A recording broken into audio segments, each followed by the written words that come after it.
What's going on, everyone? Welcome to the Hot Corner. It is your host, Darian. You can come to this channel if you want to watch MLB content. That's what I'm going to bring. We're trying to bring the personality back into baseball. So if that interests you, make sure you go ahead and hit that subscribe button down below. But in today's video, if you cannot tell by the thumbnail or title of the video, we're going to be talking about the Atlanta Braves and are they going to repeat? This is not an overreaction to the series they just had with the Mets, despite Jacob deGrom and Max Scherzer pitching that series.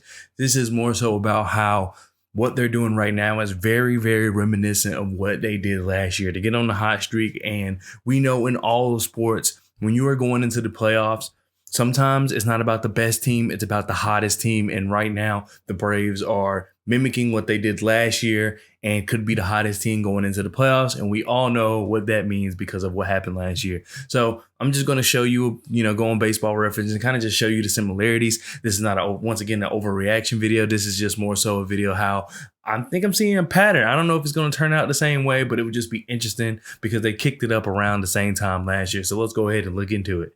So right here, I have the first game. Braves won 13-1. Granted, they are at home, which as of right now, if they were to play the Mets, the Mets would have home field advantage. But, I mean, look what they did to Carlos Carrasco. He allowed, I think it was 4 runs, it might have been.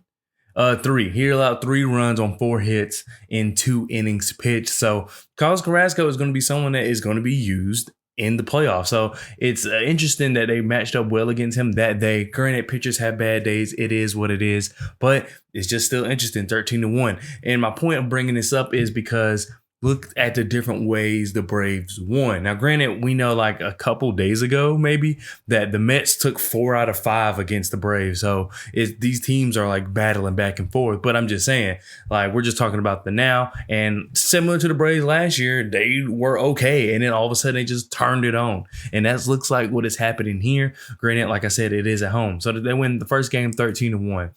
Then they go into the next game. If this loads. All right, then they go into the next game. They win 5-0. And then they pitch against, who was it? Was it Walker? Yeah. So they pitched against Walker. He got out because of a back injury, possible back injury.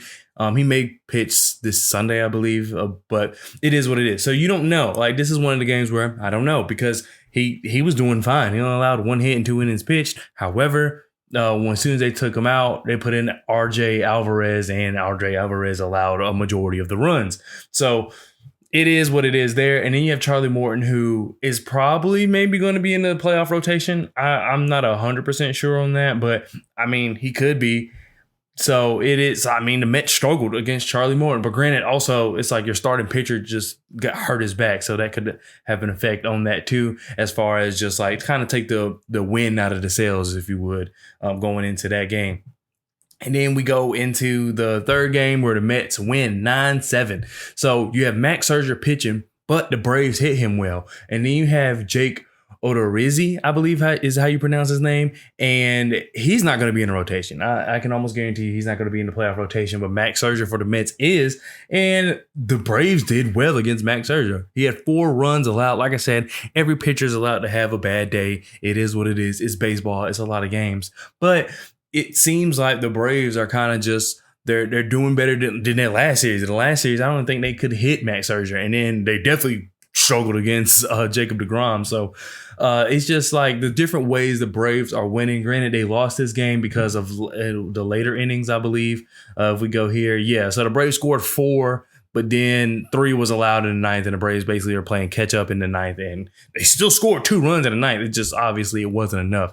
And then you go into the next game, which is this yesterday's game. Yeah, so this is yesterday's game.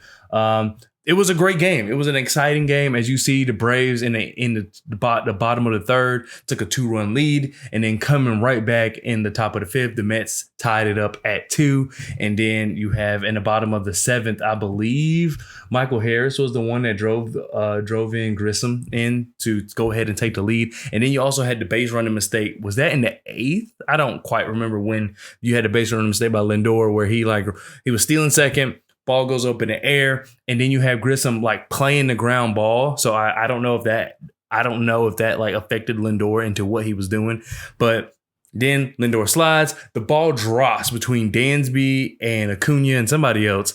And then they get the force out at second, which is good because you get the faster runner off the base. So I don't know if they did that on purpose. I don't know if that just happened, but to get the faster runner off the base pass. And so, therefore, that's a win for you. And like I said, the Braves are just winning in different ways. They had a game where they were doing everything right, hitting won 13-1, then they won 5-0, and then they win a close game like this, 3-2. So it was just very interesting to see the different ways the Braves are winning right now. And that's valuable. Like we see with the Yankees right now, if they're not hitting home runs, it is over. You know what I mean? And I'm not saying I think the Yankees going to bounce back, but that's a whole different video for a whole different day. And then you go on to let's talk about the similarities I was talking about earlier between last year's Atlanta Braves and this year's Atlanta Braves. So last year, let's go around the same day. Oh, okay, I was already there. So last year, we can look at the same time. So at the beginning of August, they did well, like literally starting in August. They lost the first game against Milwaukee, which, that was a third game of a series coming from July. But anyway, starting in August, they lose the first game against Milwaukee, and then they win 3 straight against the Cardinals. Then they go 2-1 against the Nationals. Then they go 2-1 against the Reds. Then they sweep the Nationals. Then they sweep the Miami Marlins.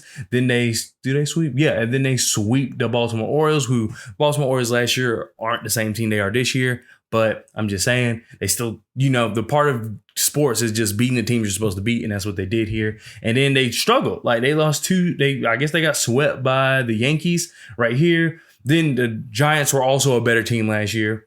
They were a better team, unlike how the Baltimore Orioles were good this year and not good last year. But then you have they go 2-1 against the Giants. I think the Giants won 100 games last year or close to it. And then they lose 3 straight against the Dodgers. But they win 18-8 in the month of August, which is great, which is crazy. And then you go on to this year where, boom, they start to turn it on. So the start of August isn't as good as the start of August was for them last year. But then here's the streak. So it's similar to the streak where they played the Nationals, Marlins, Orioles last year. They played Boston, Miami, and then they go and handle their business against the Mets. And then we obviously have to see how the rest of the month plays out. But my whole point is literally around the same time is when they start picking up. Because if you look at the Braves schedule last year, we'll just go to the top. We're not going to go through every series, but you see it's like win, loss, win, loss, win. You know what I mean? It's like there's no definite streak in there. They had a couple of sweeps, but nothing like, all right, this team is really on fire right now until they got to August. Because then you got 4-game win streak here and then like a 8-game win streak here. And I'm just, rounded and I don't even know for sure. And then they struggled and then boom, they finish out the season very strong with like a 4-win streak here and like a 6-win streak here. So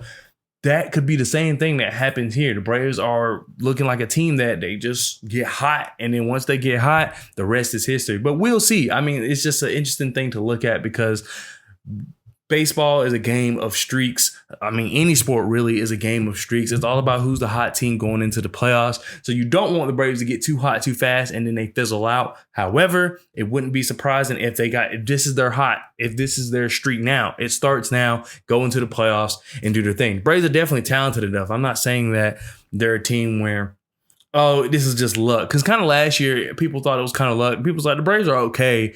And then they made, after the trade deadline, they got hot and it was like, oh, this is just a hot team. This year, I think the team is a lot more talented, a lot better pitching, just not a way better, but a very good rounded lineup.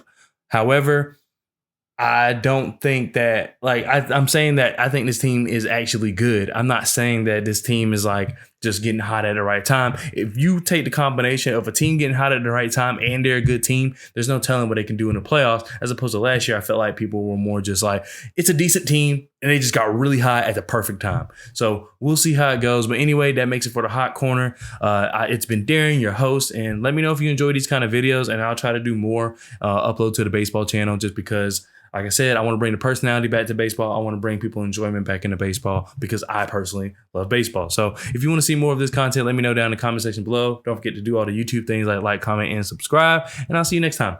Peace.